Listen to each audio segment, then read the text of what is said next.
Hello and welcome back to your therapy guide. I'm Dr. Yadegarfard, and today we are going to talk about something that almost everyone struggles with at some point: the difference between reacting and acting.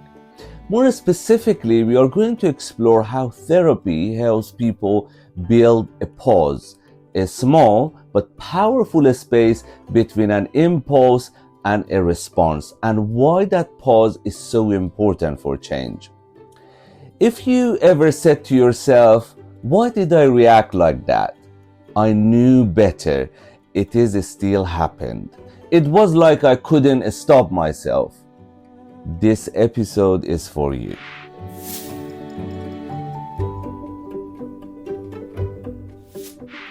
Let's start by defining what we mean.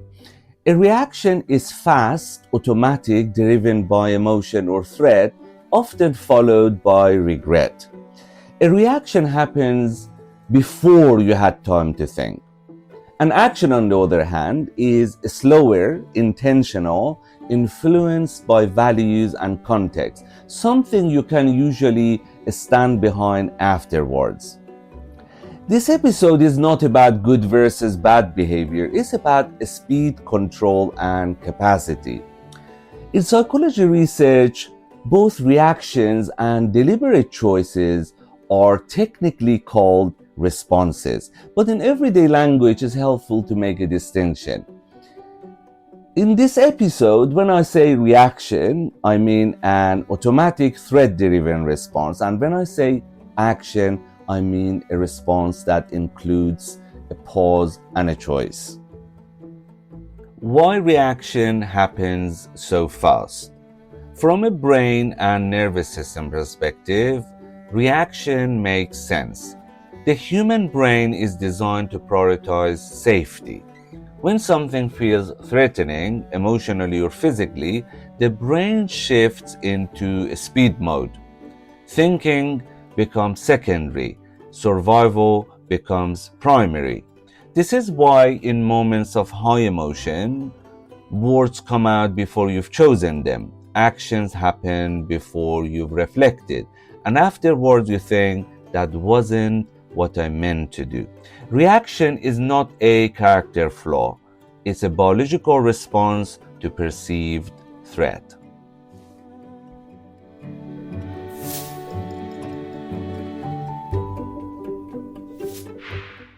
In simple terms, there are two broad ways information moves in the brain.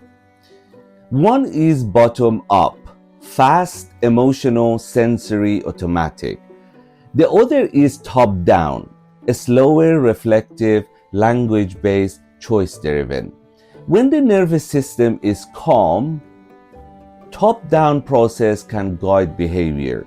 When the nervous system is highly activated, bottom-up process take over. Reaction happens when bottom-up systems are in charge.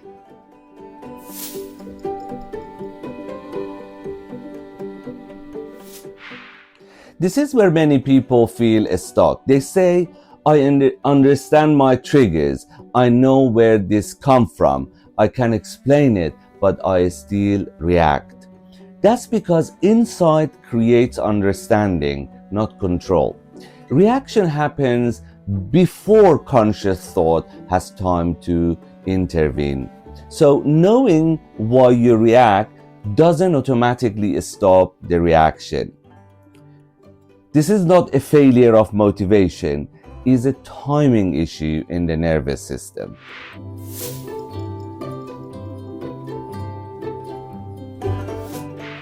In therapy, we often talk about building a pause, and it is important to be clear about what we mean by that.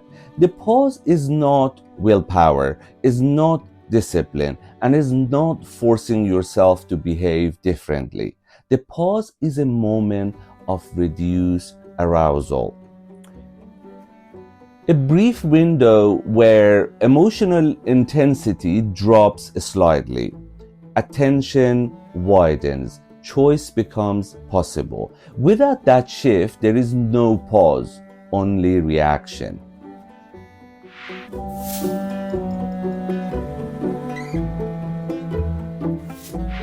When someone is highly activated, the body is tense, breathing is shallow, attention narrows, thinking becomes rigid. In that state, asking yourself to pause and choose is unrealistic. The pause only exists when the nervous system allows it. That's why therapy focuses so much on slowing things down, noticing patterns, reducing internal threat, not to control behavior, but to create a space.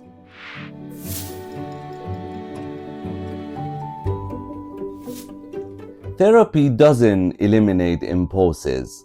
Everyone has impulses. What therapy does is increase the space around them.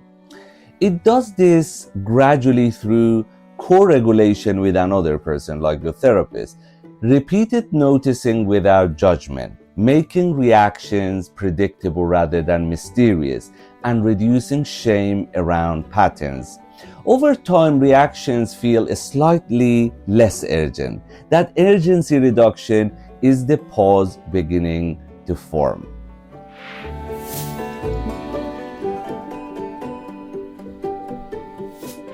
Let's take a look at some common examples. You feel criticized by someone close to you. Your body tightens, your chest feels hot, your thoughts narrow. Before you've reflected, you snap back. Later, you think that escalated quickly. That was reaction. Now imagine the same trigger but with a pause. You still feel the surge, but there is a brief moment where you notice, I'm activated. You might still respond but differently. Maybe you say less, maybe you take a space, maybe you choose to come back to the conversation later. That's action. Not perfect, just more intentional.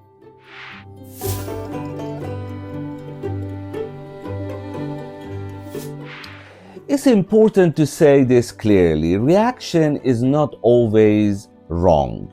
Sometimes reaction protects boundaries, signals danger, prevents harm. The goal of therapy is not to suppress reaction. It's to make sure reaction isn't the only option. Choice matters more than control.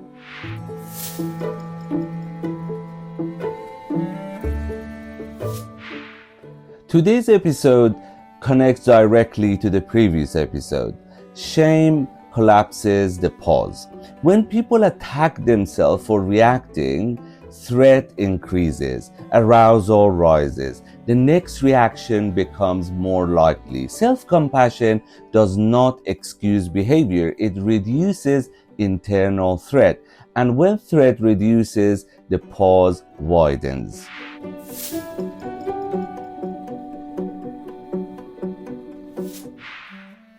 When people fight their internal experience, emotion intensifies, reactions speed up. Acceptance doesn't mean liking the impulse, it means recognizing this is happening right now. That recognition alone can slow the process.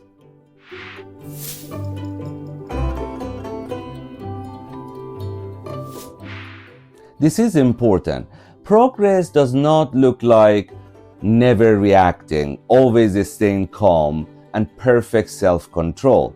Progress looks like reacting slightly less often, noticing sooner, recovering faster, choosing differently sometimes. Even a half-second pause is progress.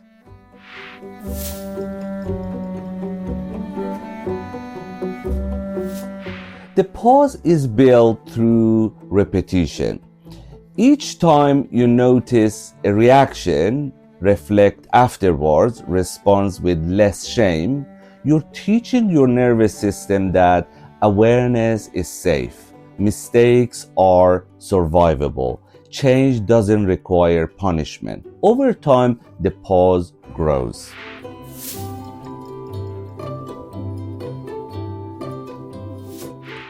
If you struggle with reacting, it doesn't mean you're impulsive, broken, or failing. It usually means your nervous system learned that speed once meant safety.